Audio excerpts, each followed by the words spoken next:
Hola, ¿qué tal? ¿Cómo están? Espero que se le estén pasando bastante bien.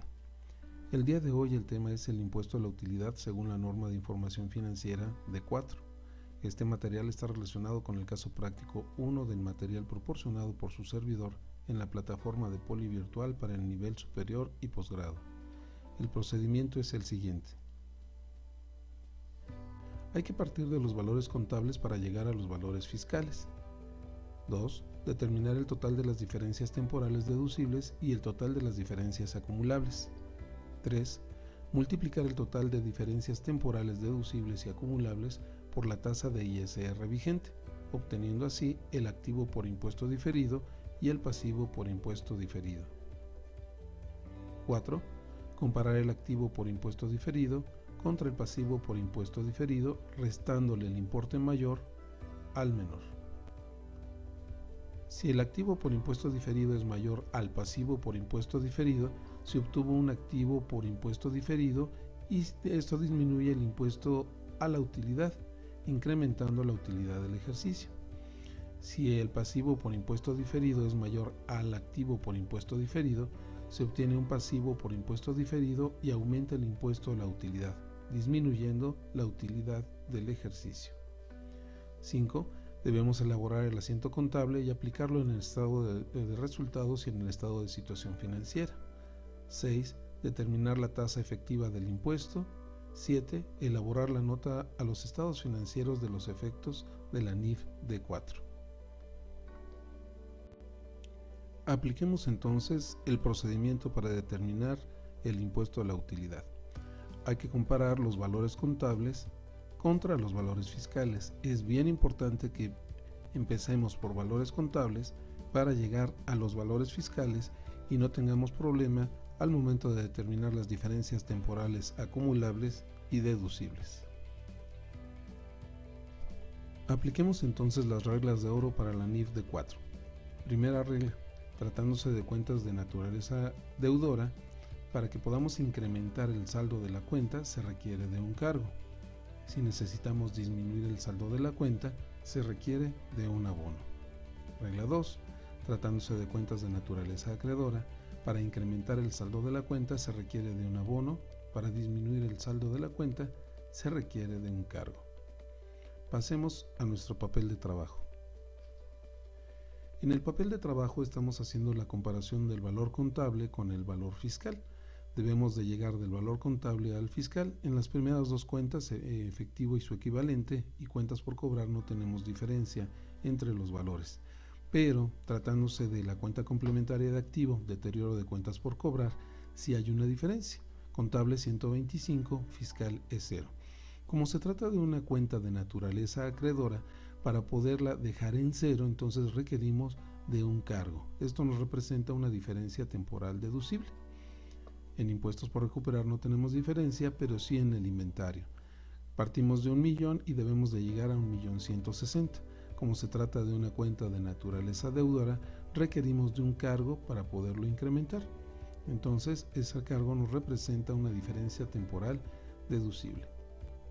Tratándose de los pagos anticipados, partimos de 95.200 para llegar a 0. Entonces, en este caso requerimos, tratándose de una cuenta deudora, requerimos nosotros de un abono que es una diferencia temporal acumulable. En el caso del activo a largo plazo, tenemos las propiedades planta y equipo, no tenemos diferencia fiscal entre lo fiscal y lo contable, pero sí lo tenemos en la depreciación. En la depreciación tenemos 489, hay que llegar a 869. Como se trata de cuentas de naturaleza acreedora, requerimos de un abono. Instrumentos financieros por cobrar, no tenemos diferencia, no aplicamos nada. Nos vamos entonces ahora al pasivo. En el pasivo tenemos la cuenta de anticipo de clientes. Valor contable 78, debemos de llegar a un valor fiscal de 0. Entonces, como es de naturaleza acreedora, requerimos de un cargo que representa una diferencia temporal deducible. Tratándose de beneficios a los empleados NIF de 3, partimos de un saldo contable de 256 y debemos de llegar a 0. Entonces se requiere de un cargo para eliminar este saldo, dejarlo en cero para efectos fiscales y obtenemos una diferencia temporal deducible. Siguiente paso, debemos de sumar las diferencias temporales deducibles y temporales acumulables. Esto lo encontramos en la parte baja de nuestro estado de situación financiera, donde estamos haciendo las comparaciones. Ok, sumamos entonces las diferencias temporales, 619 y 475. Siguiente paso es multiplicar esas diferencias temporales por la tasa de ISR, tanto las temporales deducibles como las temporales acumulables. Realizamos la multiplicación y con ella obtenemos el activo por impuesto diferido de 185 y el pasivo por impuesto diferido. Estas dos cantidades debemos de compararlas para saber si tenemos que incrementar el saldo de la cuenta de utilidad en la parte del activo o en la del pasivo. Impuesto a la utilidad procedimiento, paso 4, hay que comparar el activo por impuesto diferido contra el pasivo por impuesto diferido. Tenemos aquí la comparación y recordemos dentro de la regla, pues el activo por impuesto diferido va a ser restado por el pasivo, puesto que el activo fue mayor. La regla es de que debemos de restarle al mayor la cantidad menor. En este caso, lo que subsiste es el activo por impuesto diferido, 43,260. Posteriormente hay que elaborar el asiento contable. Este asiento contable tendría que hacer un cargo al impuesto a la utilidad. ¿Por qué un cargo al impuesto a la utilidad? Porque estamos hablando que disminuyó nuestro impuesto. Como se trata de un activo, el activo nos genera una disminución del impuesto a la utilidad, entonces hacemos un cargo al impuesto a la utilidad y un abono al resultado del ejercicio, puesto que nuestro resultado del ejercicio se va a incrementar. Si hubiera sido pasivo, entonces tendría que haber sido el asiento al revés.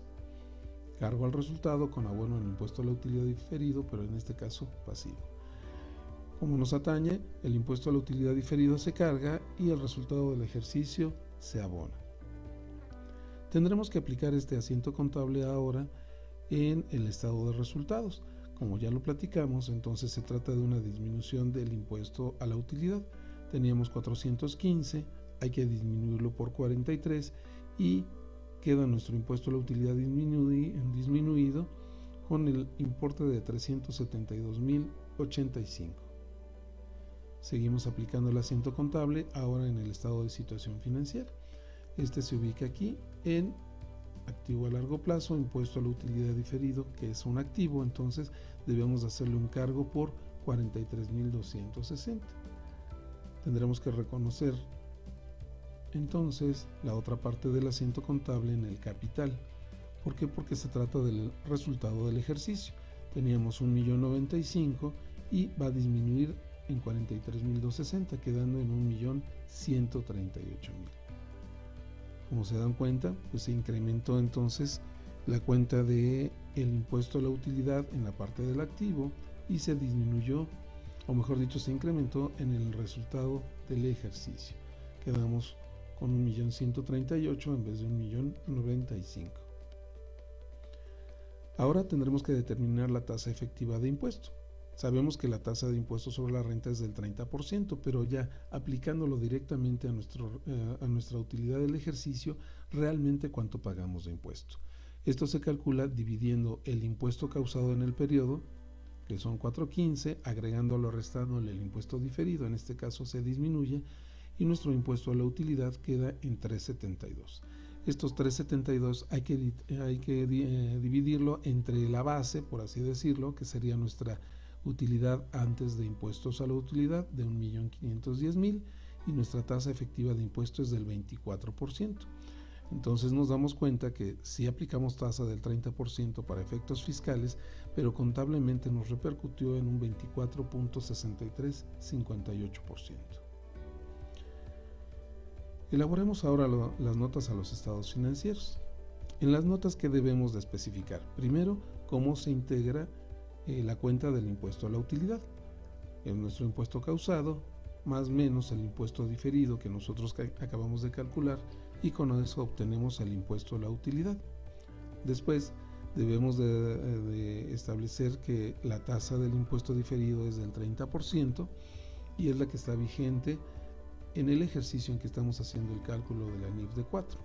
Posteriormente debemos de establecer cuál fue la tasa efectiva del impuesto, que aquí lo tenemos, y por último debemos de decir si fue activo o pasivo diferido, en este caso fue un activo, y debemos de poner cuáles fueron las partidas principales que integraron ese activo por impuesto diferido. En este caso fueron los pagos anticipados y el monto acumulado de la depreciación. Es decir, tuvimos diferencias temporales deducibles. Bien, espero que les haya servido este material. Estoy a sus órdenes en www.jfml.mx y que tengan muy buen día. Agradezco su atención.